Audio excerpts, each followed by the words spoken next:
The other side of the wall. There was a young woman who took great pride in the growth and care of the flowers in her flower garden.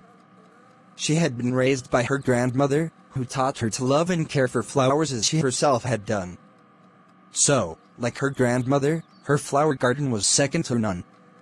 One day while looking through a flower catalog, she often ordered from a picture of a plant immediately caught her eye. She had never seen blooms on a flower like that before. "I have to have it," she said to herself, and she immediately ordered it.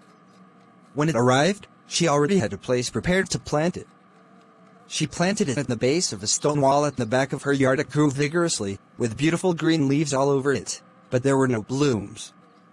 Day after day she continued to cultivate it, water it, feed it, and she even talked to it, attempting to coax it to bloom. But it was to no avail. One morning weeks later, as she stood before the vine, she contemplated how disappointed she was that her plant had not bloomed. She was giving considerable thought to cutting it down and planting something else in its place.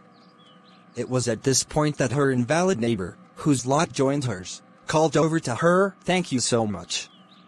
You can't imagine how much I have enjoyed the blooms of that vine you planted." The young woman walked through the gate into her neighbor's yard, and sure enough, she saw that on the other side of the wall the vine was filled with blooms.